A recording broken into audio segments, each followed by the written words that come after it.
जी अस्सलाम वालेकुम। कैफेट आज के लेक्चर का आगाज़ करते हैं। आज के लेक्चर में एज यूजुअल पास्ट पेपर के क्वेश्चन और केस स्टडी डिस्कस करेंगे। फिर इसके बाद सेकंड लर्निंग ऑब्जेक्टिव 2 और 3 चैप्टर 5 का हम कवर करेंगे। दोनों लर्निंग ऑब्जेक्टिव इजी हैं और छोटे हैं, इसीलिए हमारे लेक्चर का आज ज़्यादातर हिस्सा जो है वो केस स्टडी के ऊपर पास्ट पेपर के क्वेश्चन के ऊपर बेस कर रहा होगा।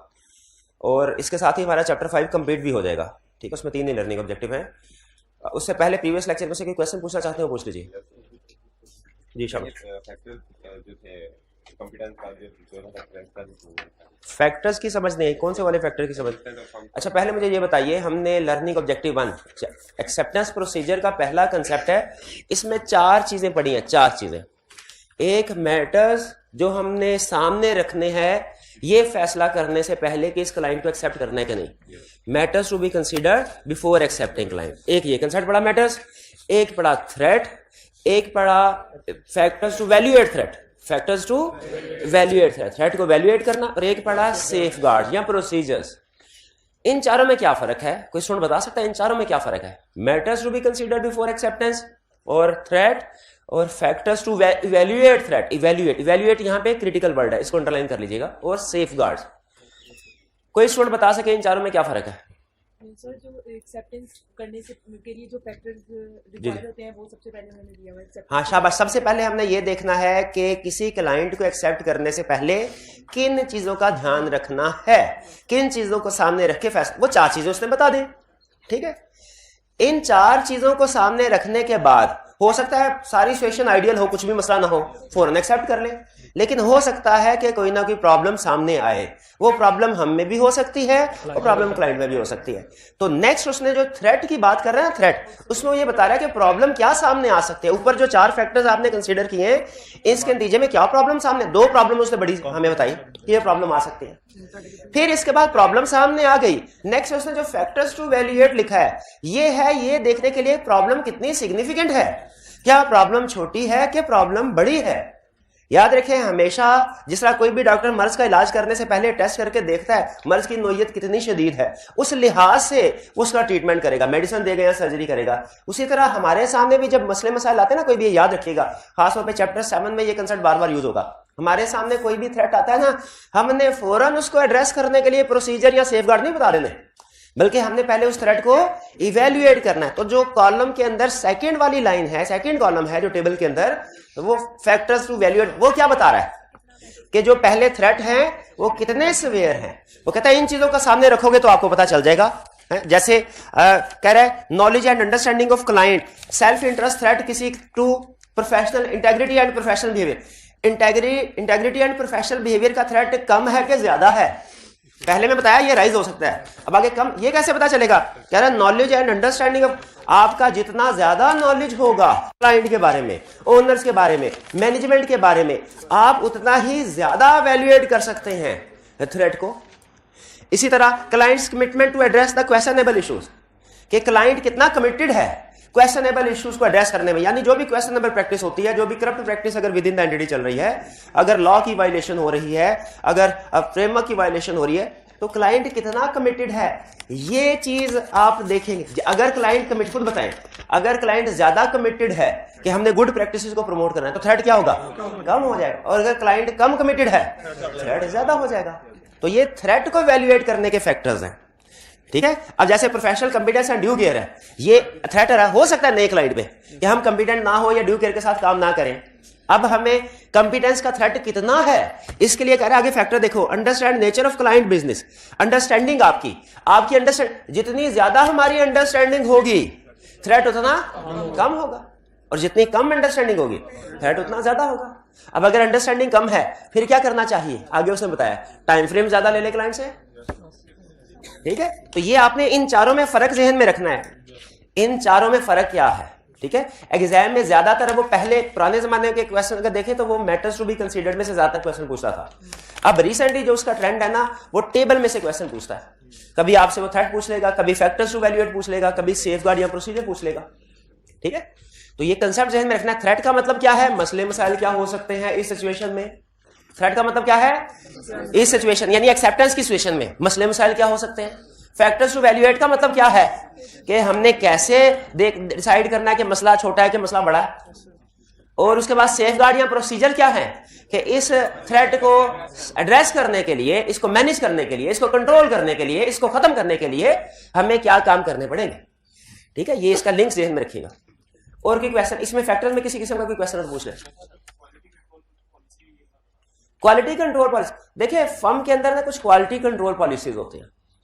ठीक है, फर्म के जैसे फर्ज कीजिए आई कैप रिक्वायर, अभी तो है अब आई कैप रिक्वायर नहीं करता, एक जमाने में आई कैप ने कोचिंग क्लासेस जो है कंपलसरी की हुई थी स्टूडेंट्स के लिए, तो उस वक्त आई कैप की कुछ रिक्वायरमेंट्स होती थी। फॉर एग्जांपल एक रिक्वायरमेंट जैसे कि सिलेबस सारा कंप्लीट करवाना है, ये आई कैप की एक रिक्वायरमेंट है, और एंड पे सारे सिलेबस का एक टेस्ट लेना है, एक रिक्वायरमेंट, ये आई कैप की रिक्वायरमेंट।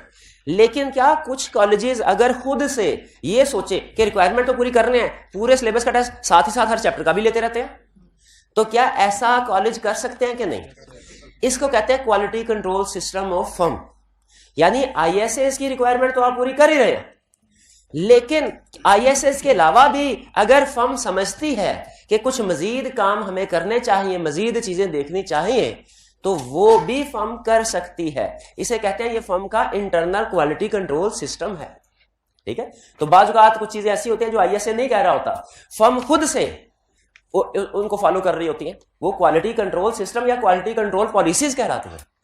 जैसे मैं आपको बताया था हमारी फर्म की एक पॉलिसी जो हमारे सीनियर बताते थे कि हमने एक सेक्टर जो है इसमें ये नहीं करना, इसका तो नहीं करना, हालांकि स्टैंडर्ड जरूर नहीं रोकता था, लेकिन उन्होंने कहा नहीं करना, बस ये उनका। इसी तरह स्टैंडर्ड ये कहता है कि लिस्टेड कंपनीज है ना, उन पे प्रैक्टिकल बात बता रहा हूं, उनकी रिपोर्ट साइन करने से पहले इंगेजमेंट पार्टनर जब साइन करने, उससे पहले इंगेजमेंट पार्टनर किसी और सीनियर पर्सन से फर्म के अंदर राब्ता करे और उन्हें कहे कि यार आके देख लो मैंने बड़े बड़े फासले सारे ठीक ही है, कोई ब्लंडर तो नहीं मारा, जिसे आप कहते हैं ना ब्लंडर, ये रिव्यू कर, इसे कहते हैं क्वालिटी कंट्रोल रिव्यू।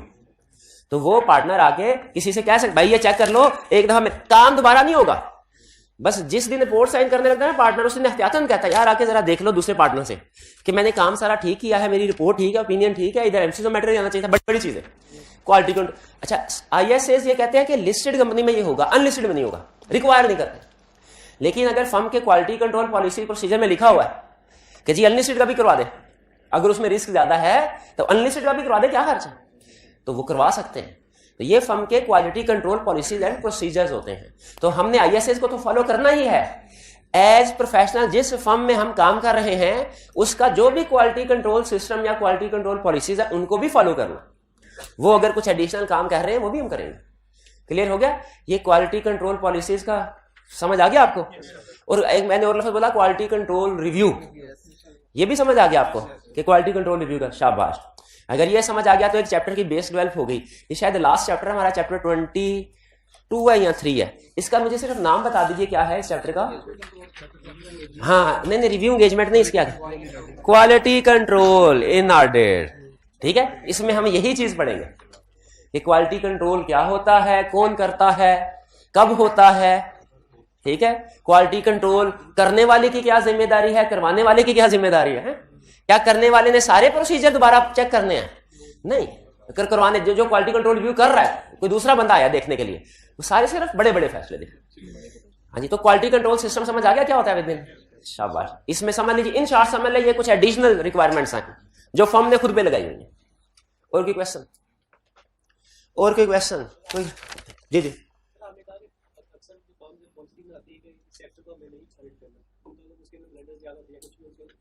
हम उसका करेंगे नहीं तो उसकी कॉम्पिटेंसी कैसे आएगी, ये प्रोडक्ट पकड़ सकते थे या करने के एक्सपीरियंस कर सकते थे, तो जब करेंगे नहीं उस सेक्टर में कैसे आएगी? देखिए जरूरत ही नहीं है। इनका क्वेश्चन यह है कि अगर आप किसी स्पेसिफिक सेक्टर का ऑडिट करेंगे नहीं तो उसकी कॉम्पिटेंस की जरूरत ही नहीं है। अब मैं एसीसीए का कोई स्टूडेंट आ भी जैसा ऑडिट पढ़ना है, मैं नहीं पढ़ाता, क्या इसका ये मतलब पढ़ा नहीं सकता? नहीं, वो पढ़ाने की जरूरत नहीं है।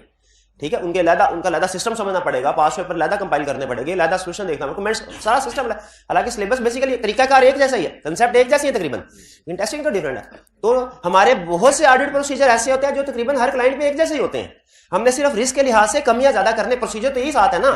इंश्योरेंस कंपनी का ऑडिट करे, बैंक का ऑडिट करे, टेक्सटाइल का ऑडिट करे, मैन्युफैक्चरिंग शुगर इंडस्ट्री का, प्रोसीजर तो यही है। ठीक है, लेकिन उनका स्टाइल थोड़ा नेचर और तो कुछ टेस्टिंग चेंज होगी। लेकिन फिर भी अगर अपना काम चल रहा है तो क्या जरूरत है बिला वजह दूसरे काम में डाल? तो फर्म का अगर काम चल रहा है तो ठीक है, अगर अच्छे दूसरे क्लाइंट आ रहे हैं तो ठीक। और कोई क्वेश्चन? अच्छा, एक स्टूडेंट ने पूछा प्रीवियस एंगेजमेंट के रिजल्ट को क्या हम कंसीडर करते हैं? बिल्कुल बिल्कुल। बाज़ औक़ात प्रीवियस एंगेजमेंट से हमें अगर जैसे वो इसमें एक और कंसेप्ट है, एक लफ्ज़ यूज़ किया उसने रिकरिंग ऑडिट। रिकरिंग ऑडिट पता आपको क्या होता है कि पिछले साल भी हमने ऑडिट किया इस साल। अच्छा मुझे बताइए ये एक्सेप्टेंस प्रोसीजर इंटरेस्टिंग कंसेप्ट है। एक्सेप्टेंस प्रोसीजर हमें सिर्फ इनिशियल ऑडिट यानी जब फर्स्ट टाइम ऑडिट तब हमें परफॉर्म करने चाहिए कि रिकरिंग क्लाइंट पे, यानी पिछले साल क्लाइंट आया एक्सेप्टेंस प्रोसीजर परफॉर्म किए ओके था, इस साल वो हमने उसे रीअपॉइंट करना चाह रहा है, क्या दोबारा एक्सेप्टेंस प्रोसीजर परफॉर्म होंगे कि नहीं? दोबारा होंगे, क्योंकि हो सकता है पहले मसले मसाइल नहीं थे इस साल आ गए हों। ठीक है, या हमें पहले मैनेजमेंट की इंटेग्रिटी इतना पता नहीं था, सिर्फ सुनी सुनाई बात में हमने एक्सेप्ट कर लिया, और जब हमने साल गुजारा क्लाइंट के साथ तो फिर पता चला इंटेग्रिटी का लेवल क्या है। तो ये रीअसेस करना पड़ता है एक्सेप्टेंस डिसीजन हर अपॉइंटमेंट पे, याद रखिएगा जी। इसके अलावा क्लाइंट कमिटमेंट मैंने आपको बता दिया कि क्लाइंट कितना कमिटेड है मसले मसाइल को हल करने में। ठीक है, मसले मसाइल को हल करने में कितना कमिटेड है, वो आपने सुनी होगी बात, problem is not a problem. ठीक है, attitude towards problem is problem. तो थ्रेट राइज हो जाए ये प्रॉब्लम नहीं है, क्लाइंट उस थ्रेट को एड्रेस करने के लिए कितना कमिटेड है ये हमने देखना है। अगर क्लाइंट ज्यादा कमिटेड है तो इसका मतलब कोई नहीं मसले मसाइल हल कर रहा है। नेक्स्ट इसके बाद ये बताइए मैंने क्या लिखा है, चलिए छोड़े, और कोई क्वेश्चन तो नहीं आपका? चले बाहर जल्दी जल्दी में समझ समझ। चलिए अब चलते हैं हम पास्ट पेपर्स के क्वेश्चन की तरफ। अच्छा मुझे बताइए कि हमने वॉल्यूम 1 में चैप्टर 5 के क्वेश्चन, शाबाश अपने सामने रखिए। वॉल्यूम 1 2 क्वेश्चन थे, सिर्फ इजी क्वेश्चन थे। कितने स्टूडेंट्स ने रिटर्न फॉर्म में अटेम्प्ट किया इन क्वेश्चंस को? शाबाश। और रिटर्न फॉर्म में अटेम्प्ट करने के बाद कितने स्टूडेंट ने सॉल्यूशन के साथ कंपेयर भी किया है? शाबाश। और कितने स्टूडेंट्स ने सॉल्यूशन के बाद एग्जामिनर कमेंट्स को भी पढ़ा है? ये देखना चाह रहा था। ये 4-5 स्टूडेंट है सिर्फ। एग्जामिनर कमेंट्स आपके सबसे ज्यादा, मैं बार बार ये कह चुका हूं, सबसे ज्यादा अहम और सबसे ज्यादा इग्नोर होने वाली चीज है स्टूडेंट के लिए। क्वेश्चन 1 जी कह रहे हैं Azeem and company have been the auditors of Shahid corporation limited a listed company for past many years. Initial audit है कि रिकरिंग ऑडिट? Recurring audit. क्या अब क्या हो रहा है? You have been appointed as audit engagement manager. अच्छा आपको मैनेजर के तौर पे अपॉइंट किया है, ये नहीं कह रहा कि फर्म अपॉइंट हुई है, आपको अपॉइंट किया गया है। You have been appointed. अगर कहता ना फर्म हैज बीन अपॉइंटेड, फिर हम कहते हैं इनिशियल है कि रिकरिंग है। कह रहे briefly explain the matters which you would consider while assessing the acceptance and continuance of client relationship. आपको ये एक्सेप्टेंस एंड कंटिन्यूअस, एक्सेप्टेंस का लफ्ज बता रहा है फर्स्ट टाइम क्लाइंट आ रहा है, कंटिन्यूअंस का लफ्ज बता रहा है सेकंड टाइम या थर्ड टाइम। तो इस एक्सेप्टेंस एंड कंटिन्यूअस से हमें पता चला फर्स्ट टाइम में भी हमने प्रोसीजर देखने हैं, सेकंड थर्ड टाइम में भी देखने हैं। अच्छा ये क्वेश्चन है 2000 पुराना, मैंने आपको बताया रिसेंटली इस तरह की टेस्टिंग नहीं हो रही, इसलिए प्रैक्टिस मतलब आपको प्रैक्टिस कराते इस तरह के क्वेश्चन नहीं होने चाहिए। ऑब्सोल्यूट ये टेस्टिंग का स्टाइल ऑब्सोल्यूट हो चुका है। लेकिन चूंकि आईकैप के क्वेश्चन बैंक में क्वेश्चन है तो आपको पता है आईकैप की बुक में और क्वेश्चन बैंक में जो एक एक लफ्ज है, एक एक क्वेश्चन वो आपको कवर करवाना वो उस्ताद की जिम्मेदारी होती है, इसीलिए कवर करवा रहा हूं। उम्मीद है अब इस तरह नहीं पूछेगा टेस्टिंग, अब की बार टेस्टिंग पूछेगा करेगा तो वो सेकंड वाला जो क्वेश्चन है ना उस तरीके से करेगा, लेटेस्ट टेस्टिंग का। बहरहाल बताइए कह रहा है मैटर्स, कौन से मैटर्स हैं? वही 4 ऊपर वाले मैटर्स, या बाज़ औक़ात फैक्टर्स भी कह देता है, फैक्टर्स भी कह देता है। ठीक है। Question 2, your firm has been asked to submit a tender for appointment of an engagement currently held by another firm of chartered accountant. इसका मतलब क्या है? इसका मतलब यह है कि आपने प्रपोजल जमा करवाना है। टेंडर का मतलब क्या होता है? प्रपोजल, कि सर हम आपका ऑडिट करने के लिए तैयार हैं। आपने लॉ में पढ़ा होगा कि जब किसी को एज ऑडिटर नॉमिनेट करते हैं ना तो उससे उसकी कंसेंट ले लेते हैं, तो इस तरह की बात शायद पढ़ी होगी किसी को अपॉइंट करने। तो कह रहे हैं अपनी कंसेंट दो दीजिए, अपनी कंसेंट दीजिए। हमने कहा अभी कंसेंट देते हैं। Required briefly discuss safeguards that shall be applied to eliminate any threats और reduce them to an acceptable level before accepting the engagement. Accept, याद रखें थ्रेट, बहुत अहम बात बता रहा हूं, चैप्टर 5 और चैप्टर 7 का फर्क बता रहा हूं। थ्रेट्स एक्सेप्टेंस से पहले भी हो सकते हैं, एक्सेप्टेंस के बाद ड्यूरिंग ऑडिट भी हो सकते हैं।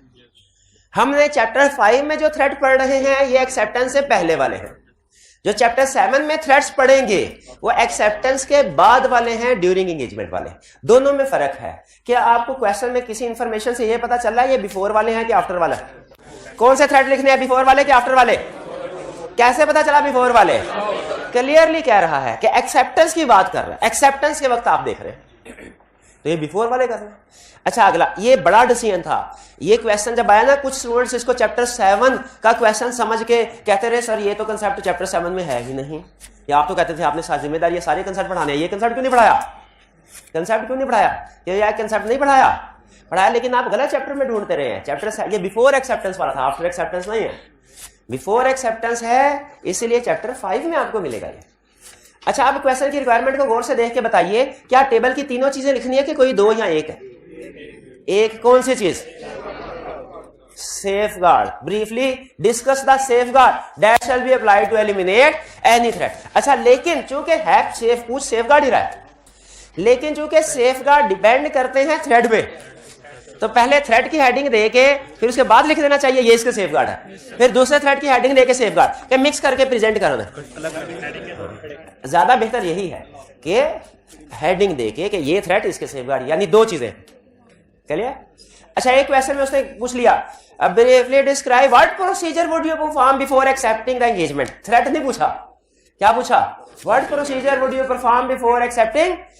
तो ये कौन से प्रोसीजर बताएंगे? वो लास्ट वाले ये एक्सेप्टेंस से पहले कौन से प्रोसीजर हमने परफॉर्म करने होते हैं? कौन से प्रोसीजर एक्सेप्ट अगर पूछे, कौन से प्रोसीजर? कोई भी नहीं, जैसे ही क्लाइंट आया फौरन कहेंगे यस। लास्ट कॉलम वाले प्रोसीजर लिखेंगे। नहीं समझ आ रही? इन तीनों में फर्क समझ आ रहा है? चले, सेफ गार्ड की बात कर रहा हूं। सेफ गार्ड का मतलब प्रोसीजर ही तो है कि क्या प्रोसीजर परफॉर्म करेंगे, ठीक है? ये थ्रेट से रक्षा के लिए होते हैं सेफ गार्ड। सेफ गार्ड किस लिए होते हैं? थ्रेट से रक्षा के लिए, हाँ जी, जंग से बचाने के लिए। अब जल्दी से चलते हैं कुछ क्वेश्चंस आपके वॉल्यूम 2 के। कौन कौन सा है? चैप्टर 3 का क्वेश्चन 7। ये क्या, कौन सा क्वेश्चन था ये सर? अच्छा, ये इसमें एक चीज अच्छी थी इस क्वेश्चन में जो मुझे पसंद है, वो क्या है? कह रहा है फॉलोइंग, आ जाए फटाफट आ जाए, वॉल्यूम 2 है आपके पास? है? नहीं है तो सामने देखें। Following sources of audit evidence are used by auditor when verifying amount at which stock and cash at bank are stated in financial statements. अच्छा, प्रीवियस चैप्टर के क्वेश्चन असाइनमेंट में हम क्यों ऐड करते हैं? प्रीवियस किस लिए? कंसेप्ट रिवाइज करने के लिए। तो कंसेप्ट रिवाइज करने के लिए तैयार हो जाए। कह रहा है भैया ये दो एग्जांपल्स हैं। Oral representation by management in respect of adequacy of provision for obsolete stock. हमने मैनेजमेंट से पूछा है, मैनेजमेंट क्या ऑब्सोलीट स्टॉक आइडेंटिफाई करके रिकॉर्ड कर लिया है? उसने कहा यस सर, कर लिया है। आपने असाइनमेंट कर ली है, समझ गए क्या करना है अब आपने। दूसरा, a bank confirmation letter for audit purposes. Bank confirmation letter भी है, ओरल रिप्रेजेंटेशन भी है। कह रहा है comment on reliability of source of evidence identified above. आपने ये बताना है इन दोनों सोर्सेज में से कौन सा ज्यादा रिलायबल है, कौन सा कम रिलायबल है, और क्यों? ओरल रिप्रेजेंटेशन मोर रिलायबल के लेस, क्यों? इंटरनल है, नॉट रिटर्न, ओरल है, बिल्कुल बस काफी है। एक दो फैक्टर्स भी बता दे, काफी है, सारे फिट करना जरूरी नहीं है। बैंक कंफर्मेशन लेटर एक्सटर्नल है, रिटर्न भी है, डायरेक्ट भी है और ओरिजिनल भी है। ओरिजिनल ही होगी, फोटोकॉपी थोड़ी होती है। हाँ, बैंक कंफर्मेशन का बैंक स्टेटमेंट है। बैंक स्टेटमेंट होती तो मेरे आर्गुमेंट डिफरेंट होता, क्योंकि बैंक स्टेटमेंट इनडायरेक्ट भी होती है और फोटोकॉपी भी होती है। ये तो बैंक कंफर्मेशन है जो डायरेक्ट ऑडिटर का। बी रिक्वायरमेंट मुझे पसंद है, ये कह रहा है अच्छा ये ओरल रिप्रेजेंटेशन ज्यादा रिलायबल एविडेंस नहीं है, तो फिर बताइए इस केस में रिलायबल एविडेंस क्या होगा? एग्जांपल दीजिए। Describe the additional evidence you would seek to identify obsolete stock. Obsolete stock को आइडेंटिफाई करने के लिए मजीद क्या एविडेंस ऑब्टेन करेंगे? एक मिनट ठहरिए, ये मेरा भाई मुझे बताएंगे। हाँ जी, फिजिकल जाके स्टॉक काउंट कर लेंगे। अच्छा, फिजिकल जाके स्टॉक काउंट करेंगे, उसमें क्या देखेंगे? स्टॉक मौजूद है कि नहीं ये देखेंगे, कि स्टॉक खराब है कि नहीं ये देखेंगे। तो आपने फिजिकल स्टॉक काउंट नहीं सिर्फ लिखना, आगे लिखना है to identify damage or obsolete stock. शाबाश, एक प्रोसीजर हो गया। और क्या प्रोसीजर होगा मेरे भाई? ओरिजिनल डॉक्यूमेंट्स आप वो देखेंगे ना, ये गलत। ओरिजिनल डॉक्यूमेंट्स आपको ये तो बता देंगे कि स्टॉक क्लाइंट का है, ऑब्सोलीट है कि नहीं ये नहीं बताएंगे, डॉक्यूमेंट से नहीं पता चलेगा, गलत प्रोसीजर। और बताएं प्रोसीजर क्या है? एनआर, बेहतरीन, शाबाश शाबाश। एनआरवी चेक करेंगे यानी सेल प्राइस चेक करेंगे स्टॉक की। अगर उसकी अच्छा सेल प्राइस कहां से चेक करेंगे, कैसे पता चलेगा सेल प्राइस? मार्केट से, या जो लास्ट आइटम सेल हुई है वो किस प्राइस पे है। एक प्रोसीजर और बता दें तो फिर मान लो, एजिंग रिपोर्ट देखेंगे। एजिंग रिपोर्ट से पता चल जाएगा कौन सी इन्वेंट्री कितनी ज्यादा पुरानी है। जो ज्यादा पुरानी इन्वेंट्री 6 महीने से बिकी नहीं है वो क्या है, ऑब्सोलीट है। दोबारा बताएं सारे प्रोसीजर मेरा भाई, बता प्रोसीजर। फिजिकल एग्जामिनेशन सिर्फ नहीं करनी, किस लिए? हाँ जी, क्योंकि फिजिकल एग्जामिनेशन करेंगे उससे सिर्फ ये पता चलता है इन्वेंट्री एग्जिस्ट कर रही है कि नहीं। आपने फोकस करना है अपने टारगेट क्या, ऑब्सोलीट का। और एनआरवी देखेंगे, और एनआरवी के अलावा एजिंग रिपोर्ट। ये क्वेश्चन क्लियर? अच्छा मुझे ये बताइए, मैंने आपको एक टास्क है कि फारिग टाइम में आपने खुद से सोचना, अच्छा ये चीज हुई, इसको वेरीफाई करने के लिए क्या प्रोसीजर होंगे, ये चीज कर, वो आप कर रहे हैं ना काम। अच्छा मुझे एक बात और बताएं, क्या आपको जो काम दिया जा रहा है बस इतना ही काफी है ये या कि बाज़ औक़ात अगर प्रैक्टिस में कुछ एग्जांपल्स आ जाएं कि किस चीज को वेरीफाई करने के लिए किस ऑडिटर ने प्रैक्टिस में क्या प्रोसीजर परफॉर्म किए, प्रैक्टिस में किस कंपनी की रिपोर्ट मॉडिफाइड हुई है इस साल, किस कंपनी की रिपोर्ट में एम्फेसिस ऑफ मैटर आया और क्यों आया, और उसको कैसे ये भी वक्तन फवक्तन कभी कभार शेयर कर दिया करोगे नहीं?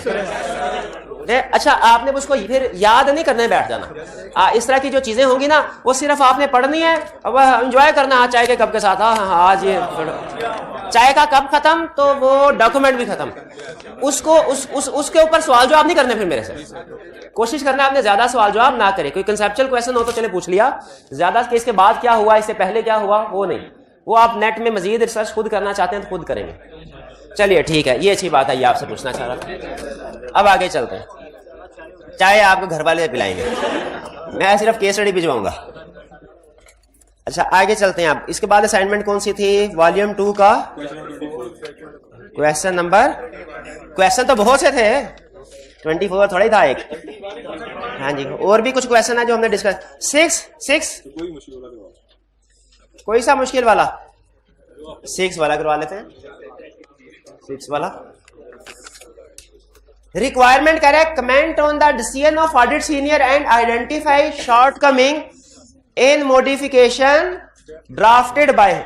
इसका मतलब है उसने कोई डिसीजन किया है, जो हमने बताना है उसने फैसला सही किया कि नहीं किया, और फिर इस रिपोर्ट में से शॉर्टकमिंग हमने आइडेंटिफाई करनी। क्या करना है? Shortcomings identify. अच्छा आइडेंटिफाई करनी है सिर्फ कि उनको रीड्राफ्ट करना है?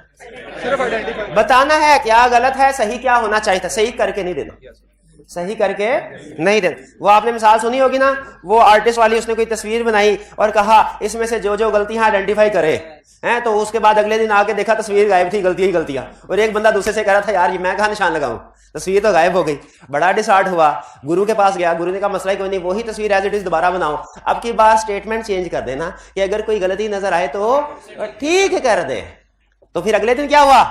कोई भी गलती नहीं थी। ठीक है, तो मुझे बताएं हमें यहाँ पे क्या कह रहा है? पहले वाला मैसेज दे रहा है कि दूसरे वाला? पहले वाला कह रहा है जिंदगी आसान, कह रहा है आप यही आइडेंटिफाई कर दें कि क्या गलती है, बड़ी बात है। तो ठीक करना तो दूर की बात है, यही आइडेंटिफाई कर दें कि गलती है कि नहीं तो बड़ी बात है। तो हमने कहा ये कौन सी बड़ी बात है? अभी लो, Sher Khan Limited had announced major restructuring in the year 2011 and a provision of 120 million was made against cost of restructuring and redundancy. अब ये restructuring, redundancy इसके साथ तो familiar, ये बताया था closure of factory के कंसेप्ट में। During 2012, all known claims and liabilities relating to restructuring were settled at rupees 90 million. सारी के सारी 90 मिलियन पे सेटल हो गई। प्रोविजन बनाई थी 120 की, 90 पे सेटलमेंट हो गई। 30 का क्या करें? पढ़ी ना रहे नहीं, जिस मकसद के लिए पूरा हो गया तो रिवर्स करनी है ना। However, a matter of prudence, the company has not returned back the excess amount of provision in view of suit filed by certain staff member against termination of their employment. Company ने कहा पड़ी रहे provision, किसी दूसरे case में काम आ जाएगी कि दूसरे केस की स्पेसिफिक अलग प्रोविजन करनी है। हाँ जी, SKL's legal counsel is of the view that the possibility of adverse decision against the company in this matter is remote. और बल्कि दूसरे केस में भी कह रहे हैं प्रोविजन की जरूरत नहीं है, क्योंकि एडवर्स एक्शन का चांस रिमोट का मतलब है ना होने के बराबर, डिस्क्लोजर भी नहीं, यानी तकरीबन वर्चुअली सर्टन है कि जीत जाएंगे। इसकी प्रोविजन तो दूर की बात, डिस्क्लोजर भी नहीं। तो 30 मिलियन पे एग्री करते हैं हम, रिवर्स होना चाहिए। आगे, Audit senior does not agree with management's contention and has drafted the following modification. Audit senior ने कहा मैनेजमेंट गलत कर रही है। Audit senior से कमेंट ऑन डिसीजन, सही कहा, आगे एक्सप्लेन कर देंगे प्रोविजन शुड बी रिवर्स। अब उसने modify, audit senior does not. अच्छा, और ये रिपोर्ट ड्राफ्ट, मुझे एक बड़ा क्वेश्चन बताएं, बड़ा देखिए, बड़ा डिसीजन एक तो आपको बताया था ना, हम जिंदगी में बहुत से डिसीजन करते हैं, कुछ बड़े डिसीजन होते हैं, कुछ छोटे डिसीजन, बताया था, ठीक है। तो गलतियां तो हमने करनी ही करनी है, ये 100% कंफर्म है। जिंदगी में हमने गलत फैसले करने ही करने हैं, ये 100% कोशिश क्या करनी है कि बड़े फैसले गलत ना हो, छोटे छोटे फैसले गलत हो जाएं, बड़े फैसले गलत। एग्जाम में भी आपने गलती करनी ही करनी है, चाहे 100 साल तैयारी करके ये पेपर दे दे, गलती करनी ही, कोशिश क्या करनी है कि बड़ा डिसीजन गलत ना हो, छोटे। तो इसमें बड़ा डिसीजन वाला क्वेश्चन पूछा हूं आपसे, क्या इसमें हमने जब एरर आइडेंटिफाई करने हैं, हमने अल्फाज के एरर आइडेंटिफाई करने हैं कि कंसेप्ट के? ये of, and, with, along with, इस तरह के एरर नहीं है, इस तरह की एरर नहीं है। एक स्टूडेंट कहने लगा सर इधर किताब में ड्राफ्ट है, उधर इसे ऑफ लिखा हुआ है, इधर उसने ऑफ नहीं लिखा हुआ। तो भाई ये कौन सा, ये कोई मसला नहीं है। हाँ, किताब में उसने लिखा हुआ है ऑन टेस्ट बेसिस ये काम करेंगे, और इधर उसने लिखा है कि सारा काम करेंगे, ये मसला है। किताब में उसने लिखा रीजनेबल एश्योरेंस, यहां पे लिखा एब्सोल्यूट एश्योरेंस, ये क्योंकि ये अल्फाज वो हैं जो कंसेप्ट को हिट कर रहे हैं। तो सादा अल्फाज के एरर नहीं ढूंढने, कंसेप्ट एरर। ये बात समझ आ रही है? कह रहा है an amount of ₹30 million has been provided in respect of expected amount which the company may be required to pay to the employees whose employment was stopped during the year. The management is of the view that in case of company required to pay amount to those employees, said provision would be utilized. Management का point of view आ गया, आना चाहिए नहीं आना चाहिए। और दूसरा, normally अगर कोई चीज रिपोर्ट में, फाइनेंशियल स्टेटमेंट में कहीं ना कहीं डिस्कस हुई है और हम रिपोर्ट में उसके बारे में जिक्र कर रहे हैं, उसका रेफरेंस दे देना चाहिए कि नहीं दे देना? रेफरेंस भी दे दिया, मैनेजमेंट का पॉइंट ऑफ व्यू उसने बता दिया, ऑडिटर। और इसके बाद क्या है, इसके बाद the company decision to make the above is not in accordance with IAS. Had the liability been recognized correctly, profit for the year would have increased by ₹30 million. Because of the fact of matter discussed, the financial statement do not give a true and fair view of financials. Do not give true and fair view. कौन सा opinion है? Modified है, कौन सी type है? Adverse opinion, qualified नहीं है। Qualified में होता है एक्सेप्ट फॉर के अल्फाज, ये एडवर्स ओपिनियन है। हालांकि इफेक्ट कौन सा है? एडवर्स ओपिनियन में अल्फाज आपको बताए नहीं हुए क्या होंगे। क्वालिफाइड ओपिनियन में क्या होते हैं? Except for inventories financial statement give true and fair view. Disclaimer opinion में क्या होते हैं? We do not express an opinion. और एडवर्स में क्या होते हैं? Financial statement do not give. ये पता है कि नहीं आपको? तो ओपिनियन कौन सा होना चाहिए, जरा मटेरियलिटी कैलकुलेट करके बताएं। 3 तो मटेरियल है, परवेसिव तो नहीं है, प्रॉफिट या 50 ज्यादा। तो क्या गलती की सबसे बड़ी, इस पे तो इसको गोली मार देनी चाहिए, शहीद कर। बाकी भी गलतियां है, नोट्स का कौन सा रेफरेंस नहीं दिया, गलती है। उसने मैनेजमेंट का पॉइंट ऑफ व्यू इधर इंक्लूड कर दिया, गलती है। अगली एग्जांपल भी, उसने हेडिंग्स नहीं दी, क्वालिफाइड मॉडिफाइड बेसिस के, ये भी गलती की है। लेकिन इन सब की माफी हो सकती है, हाँ, क्योंकि ओपिनियन ये वही है जैसे कोई डेबिट क्रेडिट की गलती कर देगा। मटेरियल है, क्वालिफाइड दे रहा है, और एडवर्स ओपिनियन दे रहा है, गलत कर रहा है। कौन सा ओपिनियन आना चाहिए? क्वालिफाइड। समझ आ रही है बात की? और कोई गलती नजर आ रही है आपको? अच्छा, सोल्यूशन में शायद 1-2 मजीद एरर्स होंगे जो अभी हमने नहीं पढ़े, क्योंकि अभी इसकी ड्राफ्टिंग हमने सीखनी है ना, ड्राफ्टिंग सीखनी है। तो ड्राफ्टिंग के बाद एक तो है, क्या हो गए पूरे सोल्यूशन में? देखें एरर सारे डिस्कस हो गए कि 1-2 रहते हैं अभी? मेरा ख्याल है हाँ 1-2 रहते तो हाँ जी। तो वो जब आप ड्राफ्टिंग पढ़ लेंगे ना, ड्राफ्टिंग आपको याद है चैप्टर 4 में एक कंसेप्ट भी रहता है हमारा पेंडिंग ड्राफ्टिंग, उसके बाद इंशाल्लाह क्लियर हो जाएगा। मेन एरर्स आपने आइडेंटिफाई कर लिए, हेडिंग नहीं दी, रेफरेंस नहीं दिया, मैनेजमेंट का पॉइंट ऑफ व्यू इधर फिट कर रहा है, और फिर गलत ओपिनियन दे रहा है। हालांकि मटेरियल इसमें कैलकुलेशन भी शो कर देंगे, हाँ मटेरियलिटी लेवल की कैलकुलेशन सब नेक्स्ट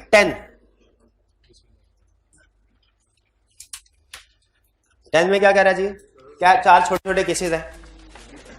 कह रहे हर एक का ऑडिट रिपोर्ट पे इफेक्ट बताओ। ऑडिट रिपोर्ट में ही घूमेंगे कि ऑडिट रिपोर्ट से बाहर भी चीजें बताएंगे? ऑडिट रिपोर्ट के अंदर ही। प्रोसीजर तो नहीं बताने, आइटर जो भागदौड़ करेगा वो तो नहीं बताना।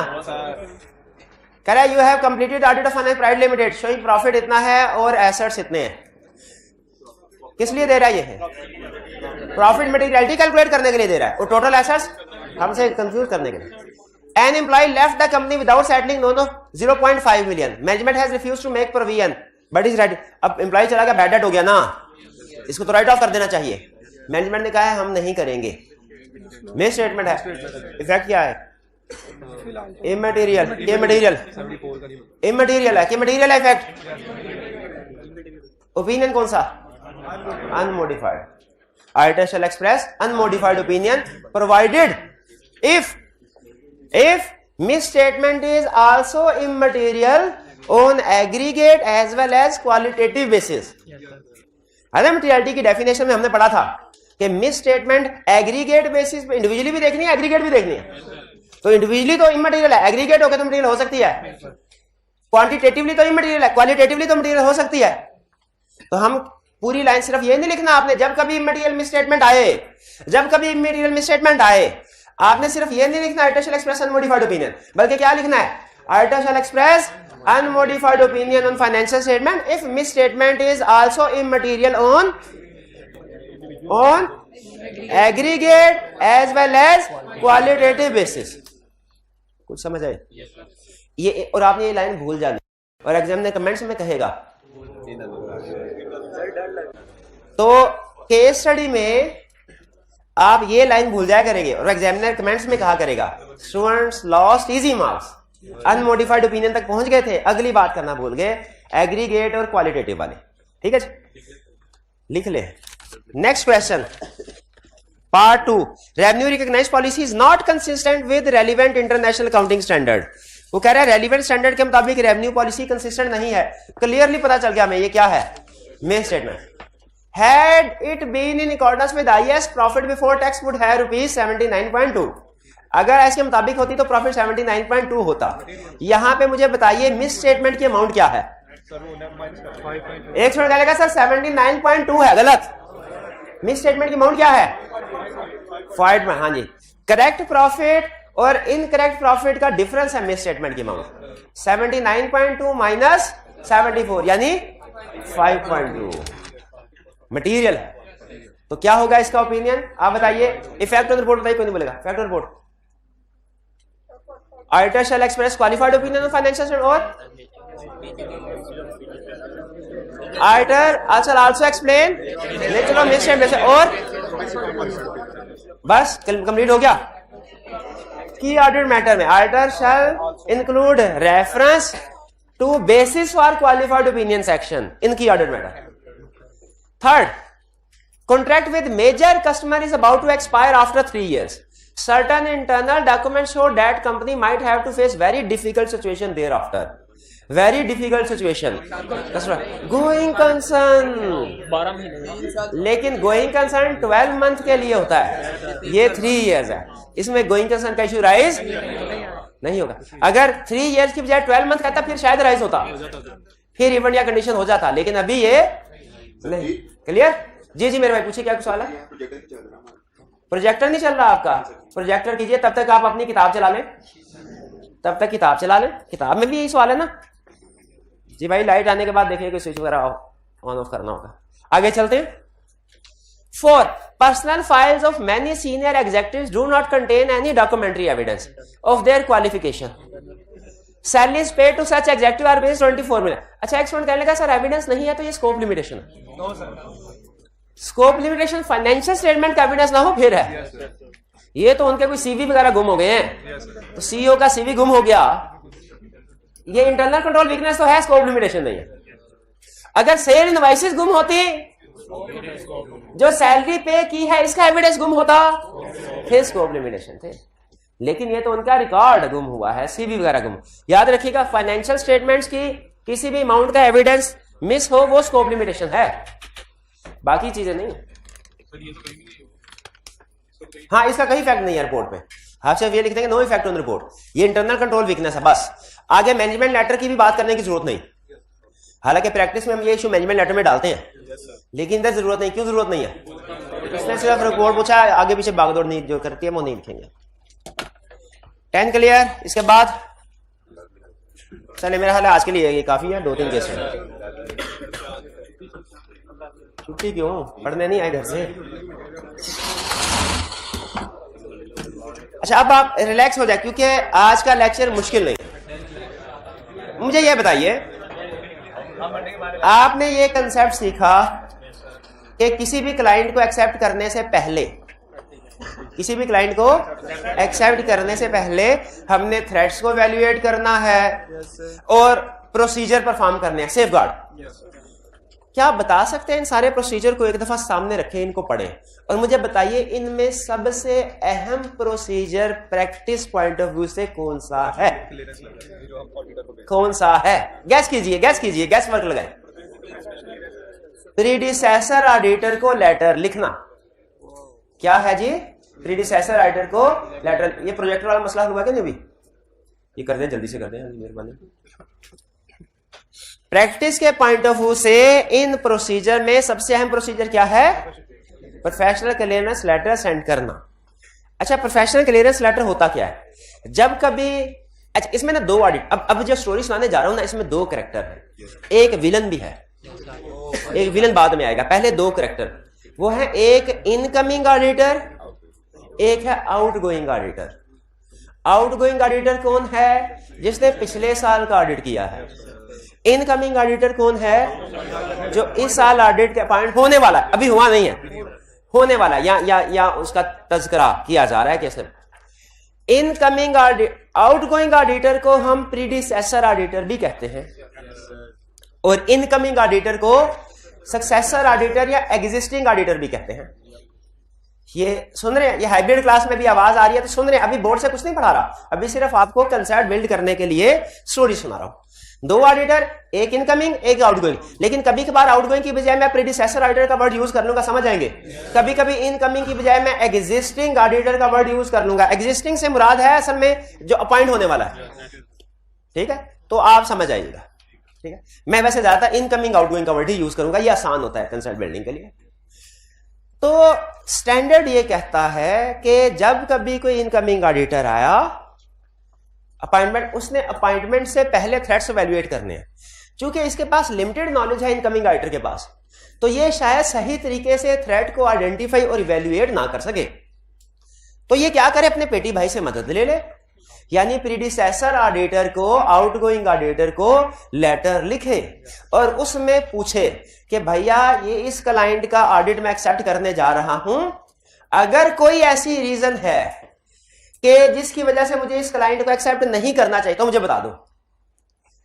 क्या होगा? इनकमिंग ऑडिटर आउटगोइंग ऑडिटर को एक लेटर लिखेगा, उस लेटर में सलाम दुआ के बाद क्या लिखेगा कि भैया मैं इस ऑडिट क्लाइंट को एक्सेप्ट करने जा रहा हूं, if there is anything we should not accept this client please inform us. फिर स्टैंडर्ड आगे एग्जांपल देता है, कहता है वो क्या रीजन हो सकती हैं जो कि इसके एक्सेप्टेंस के डिसीजन को अफेक्ट करेंगी। वो क्या? उसने कहा कोई भी चीज होगी जो हमारे लिए रेलिवेंट होता है। 4 एग्जांपल्स जो इसके डिसीजन के लिए रेलिवेंट हो सकते हैं। पहली एग्जांपल, अगर मैनेजमेंट की इंटेग्रिटी का कोई मसला है वो प्रीडिसेसर ऑडिटर बताता है, वो उसके डिसीजन से रेलिवेंट है।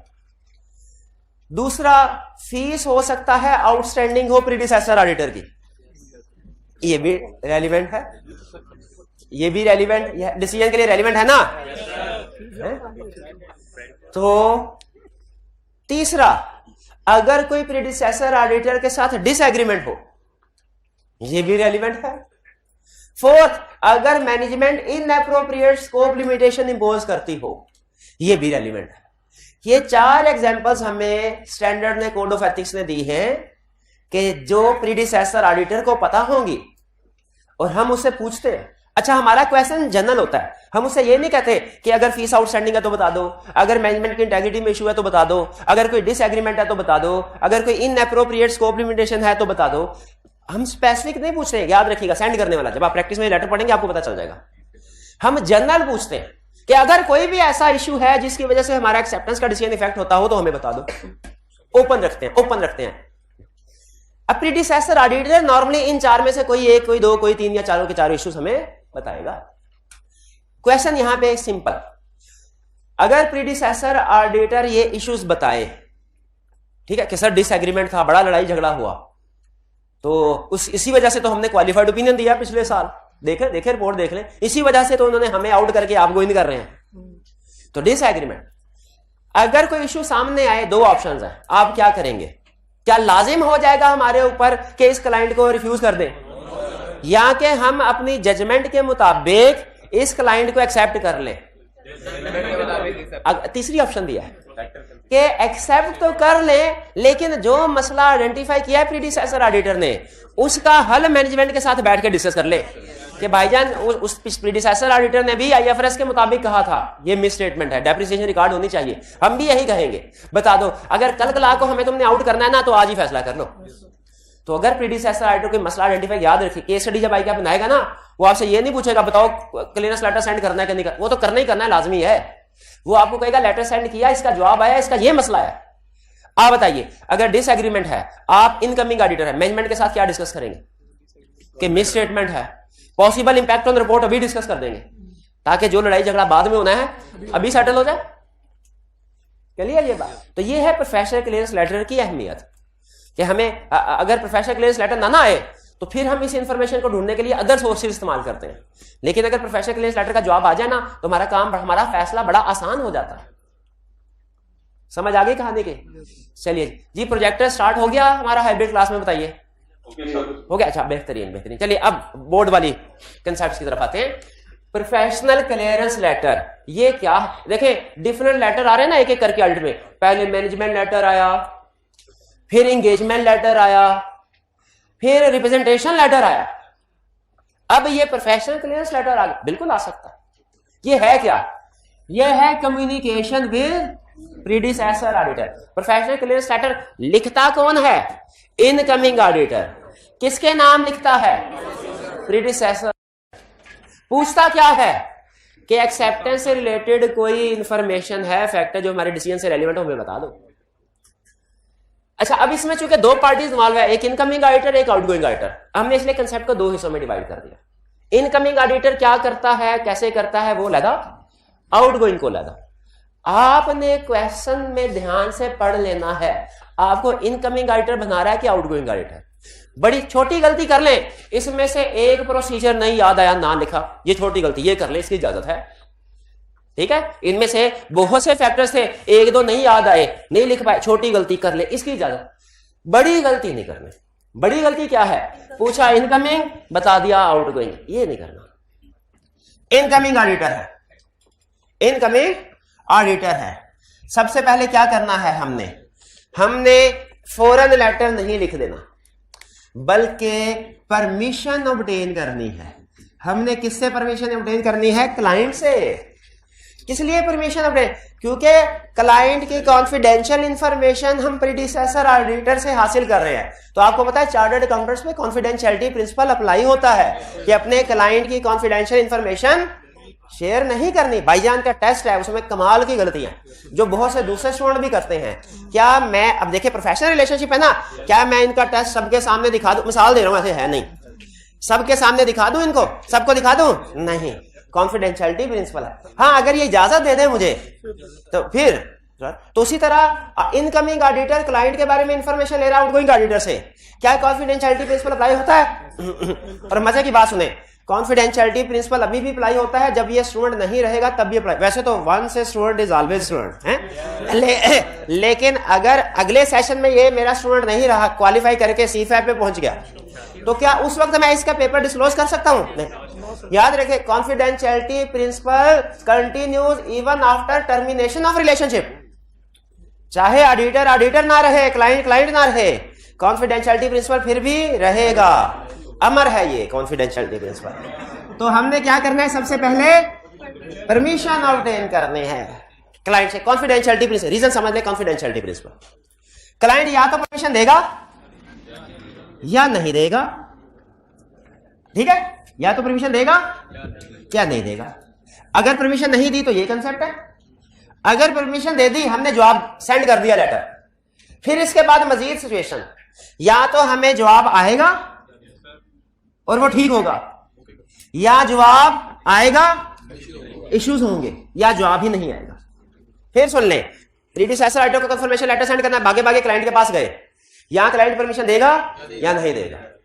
अगर परमिशन दे दी, हमने लेटर सेंड कर दिया, 3 पॉसिबिलिटीज है, यहां तो जवाब आएगा ओके, या जवाब आएगा प्रॉब्लम्स, या जवाब आएगा ही नहीं। हर सिचुएशन में क्या करना है अब ये सीख ले। अगर क्लाइंट ने परमिशन नहीं दी, हमने कहा प्रीडिसेसर आइटम को लेटर सेंड करना है, आपके बारे में पूछेंगे कैसे हैं आप, क्लाइंट ने कहा नहीं पूछना। हमने सोचना है ये कैसा क्लाइंट है, अभी एंगेजमेंट एक्सेप्ट ही नहीं की, उससे पहले स्कोप लिमिटेशन लगा रहा है। अभी एंगेजमेंट एक्सेप्ट नहीं की, उससे पहले ही स्कोप लिमिटेशन लगा रहा है। शुक्र है अभी पता चल गया, शुक्र है अभी पता चल गया। क्या ऐसे क्लाइंट को एक्सेप्ट करना चाहिए? नहीं करना चाहिए। तो क्या करेंगे हम? रिफ्यूज कर देंगे। तो पहली ऑप्शन, अगर क्लाइंट हमें इजाजत नहीं देता तो ये होगी स्कोप लिमिटेशन बिफोर एक्सेप्टेंस। ये क्या होगी? Scope limitation before acceptance. शुक्र अदा करेंगे पहले पता चल गया, अफसोस नहीं करेंगे कि क्लाइंट का साथ, शुक्र अदा करेंगे पहले पता चल गया और एंगेजमेंट को रिफ्यूज कर देंगे। आगे चलते हैं हम। अगर रिप्लाई इजाजत दे दी, रिप्लाई रिसीव हो गया और ठीक था सब कुछ, तो क्या करें? बिस्मिल्लाह करें, एक्सेप्ट करें। अगली सिचुएशन, लेटर सेंड किया, जवाब आ गया, इश्यूज थे, क्या करना चाहिए? रिफ्यूज करें, एक्सेप्ट करें कि accept after applying safeguard? Safeguard, simple, ठीक है। अब वो सेफगार्ड क्या होंगे डिपेंड करता है मसला क्या था। अगर फीस पे नहीं की, हम कहेंगे भाई प्रीडिसेसर राइटर को फीस दे तो क्लाइंट हम तुम्हें एक्सेप्ट करते हैं, वरना नहीं करेंगे, ठीक है। इंटेग्रिटी का इशू आ गया अगर, तो फिर वही प्रोसीजर परफॉर्म करेंगे जो लर्निंग ऑब्जेक्टिव 1 में पढ़े, वही करेंगे। डिसएग्रीमेंट स्कोप लिमिटेशन है, क्लाइंट से पहले डिस्कस कर ले बैठ के कि सर ये स्कोप लिमिटेशन डिसएग्रीमेंट है, इसको कैसे डील करना है। आखिरी सिचुएशन, रिप्लाई आया ही नहीं, क्या करें? अदर सोर्सेज से। ये तो आपको पता है ना, हमारा रूल होता है रिक्वायर्ड प्रोसीजर ना हो सके तो अल्टरनेटिव। अदर क्या हो सकते हैं?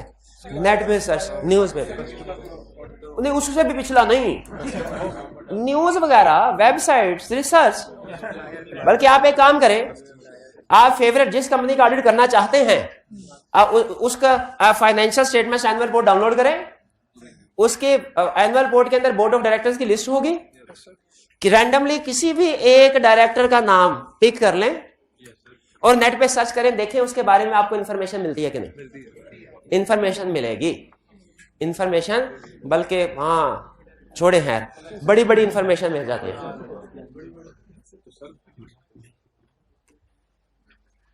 गूगल का सीईओ का क्या नाम है? सुंदर पिचाई।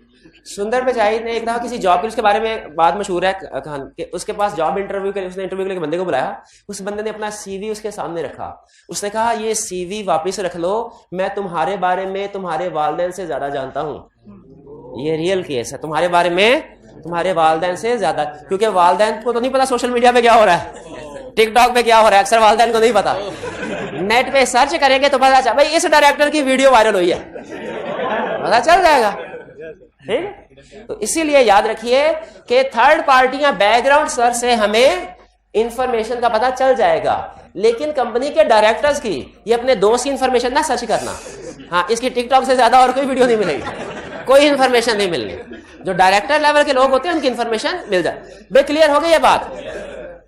आगे चलते हैं। अब हम बनते हैं आउटगोइंग ऑडिटर।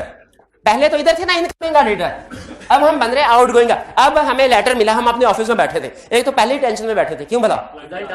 रिजल्ट नहीं आ रहा, रिजल्ट नहीं आ रहा कि हमें निकाल दिया गया है, हमारी जगह किसी और का। वो कह रहे आउटगोइंग ऑडिटर है, उसने भी क्लाइंट से परमिशन लेनी है जवाब देने से पहले। देखिए, इनकमिंग ने सवाल करने से पहले परमिशन ली थी, आउटगोइंग ने जवाब देने से पहले। क्यों? Confidentiality principle. हालांकि वो उसका ऑडिटर क्लाइंट नहीं रहा, फिर भी अगर क्लाइंट परमिशन दे दे तो सच्ची सच्ची, झूठ नहीं, बात को बढ़ा चढ़ा के नहीं, सच्ची सच्ची इंफॉर्मेशन सेंड कर दे। क्या हुआ था?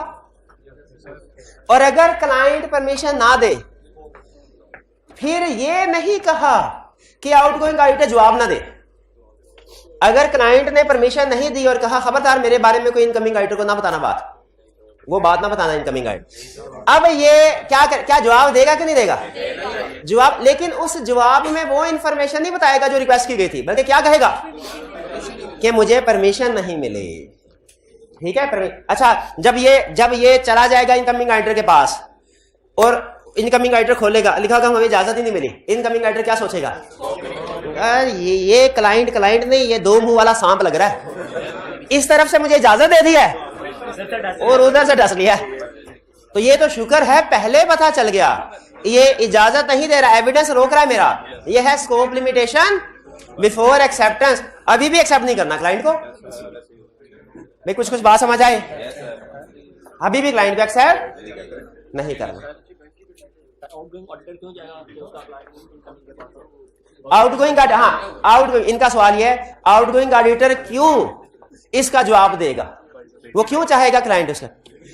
क्योंकि अगर उसके कुछ क्लाइंट हमारे पास आ रहे हैं ना प्रोफेशन में ऐसे होता, तो हमारे कुछ क्लाइंट भी उसके साथ जा रहे होंगे इसके बाद, तो ये अंडरस्टूड होता है पेडी भाई। ठीक है, और दूसरा याद रखिए, ये इनकमिंग ऑडिटर पे भी लाजिम है, सवाल करेगा, लेटर सेंड करेगा, और आउटगोइंग ऑडिटर पे भी कोड ऑफ एथिक्स ने लाजिम करार दिया है कि वो जवाब देगा। जो इंफॉर्मेशन वो देगा उसकी वैलिडिटी क्या करना है? नहीं, जो इन्फॉर्मेशन देगा ना वो सच्ची इन्फॉर्मेशन इसने देनी है, लिखा हुआ कोड ऑफ एथिक्स में लिखा हुआ, उसकी वैलिडिटी नहीं। भाई ये क्लियर हो गया? अब इसका last concept, work complementary / second opinion. Time चले, ठीक है, फिर इसको हम रिजल्ट के बाद इंशाल्लाह जो आएगा उसको पढ़ा देंगे। ठीक है, आज का लेक्चर, ठीक है, आज के लिए इतना काफी है। देखें, हाँ, पूरे 1 मिनट पहले छुट्टी, 1 मिनट, अच्छा, पूरे 4 मिनट आज, वरना तो 5 मिनट लेट बैठते हैं ना हम, आज सिर्फ 1 मिनट लेट बैठे हैं। इसका मतलब है 4 मिनट जल्दी छुट्टी हो रही है आपको। इसका मतलब क्या है? जल्दी, 1 मिनट लेट नहीं बोलना, क्या कहना? 4 मिनट। शाबाश शाबाश, इस दवाई दुआ। ट्यूसडे को छुट्टी है, इसलिए मंडे को ही होगी। अच्छा, छुट्टी जो है, छुट्टी के बारे में आपकी हालत ऐसी, कॉलेज आने वाली हालत नहीं होनी, कंसेप्ट क्या समझ नहीं आप? तो हाँ जी, मंडे को हमारी क्लास फिर नहीं होगी। ट्यूसडे को आपने क्या करना? ट्यूसडे को बाद में व्हाट्सएप ग्रुप में है ना आप, व्हाट्सएप ग्रुप में आपको इन्फॉर्म कर दिया जाएगा। चलिए, लेकिन मंडे को बहरहाल हमारी क्लास नहीं है। आज का लेक्चर यहाँ खत्म करते हैं। अल्लाह हाफिज।